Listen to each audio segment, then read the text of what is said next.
বলছি, রাস্তার মোড়ে দাঁড়িয়ে ওভাবে গল্প করবেন না, একটু সাইডে গিয়ে দাঁড়ান। কারণ রাস্তার মোড়ে দাঁড়িয়ে গল্প করলে পরে ওখান দিয়ে স্কুটি, বাইক বা অন্যান্য গাড়ি রাস্তায় ঢুকতে বা গলিতে ঢুকতে খুব সমস্যা হয়।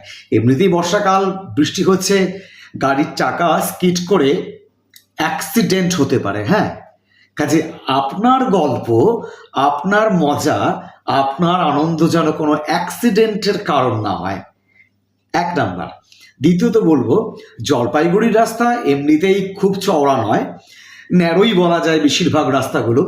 আপনার গাড়িটা অনেক বড় ঠিকই, গাড়ি আছে, গাড়ি চালাবেন, অবশ্যই চালাবেন, কিন্তু একটু সাইড করে গাড়িগুলোকে পার্ক করবেন। হ্যাঁ, কারণ রাস্তাটা তো সরকারের মনে হয় সকলের জন্যই।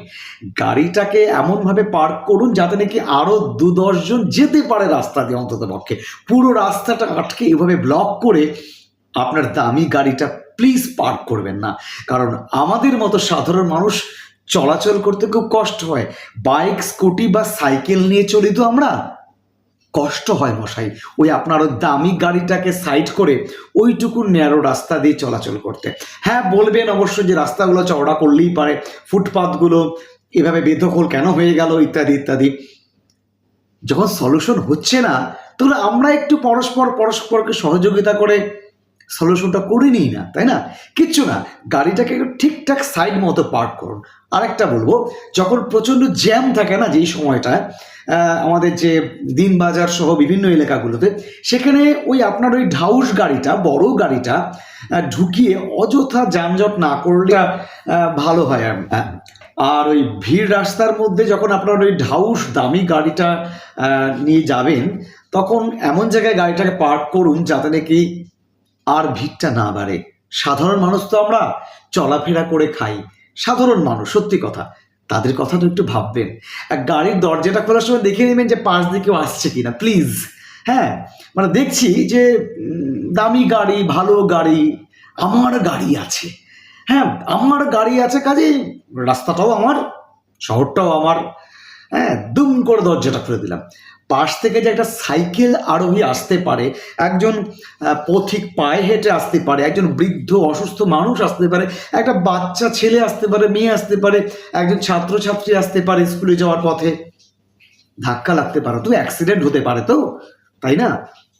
কাজেই সবকিছু নিজের মনে করবেন না, রাস্তাটা আপনার নয়, সরকারের রাস্তা, সকলের জন্য রাখুন সেটা, প্লিজ। অনুরোধ থাকলো, বিশেষ অনুরোধ থাকলো। আর কিছু বাইক রাইডারের কথা বলবো। অত জোরে বাইক চালানোটা হয়তো তোমাদের, মানে যেহেতু জুনিয়র হবে, হয়তো তোমাদের কৃতিত্ব বা তোমাদের বীর্য সূর্য সেটা প্রকাশ পায়। কারণ তোমরা তো সেই সমস্ত মানে রাজপুরুষদের বংশধর, মানে যারা নাকি বিরাট বিরাট যুদ্ধ জয় করেছে, নেপোলিয়ান থেকে শুরু করে আমাদের বিভিন্ন ভারতীয় যে রাজরাজারা আছে তাদেরই বংশধর। তারা যেরকম রথ চালাতেন, দুর্দমনী হয়, ভয়ঙ্কর হবে, তোমরাও সেভাবেই বাইক চালাও, একদিকে ভালো। কিন্তু সেটা না, শহরের রাস্তায় ওভাবে না চালালেই ভালো। কারণ তোমার ওই বাইকের দুর্ঘটনায় হয়তো অনেকের প্রাণ যেতে পারে, তাই না? দুর্ঘটনা তুমিও আহত হতে পারো, সেখানে তুমিও ভুগতে পারো, কিন্তু অন্যেরও প্রাণ যেতে পারে, তাই না? তোমার ওই মজা করার জন্য ওই বাইকটা ওভাবে না চালালেই হয়। বিশেষ করে রাত 8টার পর কিছু বাইক এমনভাবে যায় যে তখন তো কোনো ট্রাফিক পুলিশ থাকে না, তখন কোনো কন্ট্রোলও থাকে না, কিছুই থাকে না। এমনভাবে বাইকগুলো রাস্তার মধ্যে দিয়ে দৌড়ায়, ভয় লাগে, রীতিমতো রীতিমতো ভয় লাগে যে সত্যি রাস্তায় হাঁটতে বেরোবো, রাস্তায় বাইক সাইকেল নিয়ে বেরোবো, ফিরতে পারবো তো? তোমরা এরকম ভয়ের সঞ্চয় করছো। হ্যাঁ, প্লিজ এই ভয় দেখিও না। আমরা সাধারণ মানুষ তো, দুর্বল, সত্যি ভীতু আমরা। কাজেই এইভাবে আর ভয় দেখিও না, ওইভাবে দুর্দমনীভাবে বাইক চালাও না। তোমরা বিভিন্ন কম্পিটিশনের নাম দিতে পারো, এরকম বাইক রেসিং বা অন্য জায়গায়, সেখান থেকে ট্রফি নিয়ে এসো, খুব ভালো হবে। হ্যাঁ, জলপাইগুড়ি বা শিলিগুড়ির রাস্তা ওভাবে বাইক না দাপড়ানোই ভালো, আমার মনে হয় অন্তত পক্ষে। তাই প্লিজ সবসময় সরকারের ঘাড়ে দোষ চাপিয়ে, বা এটা হলো না, ওটা হলো না, রাজনীতি, পলিটিক্স, অমুকে তমুক করলো, তমুকে তমুক করলো, এগুলা বলার লোক প্রচুর।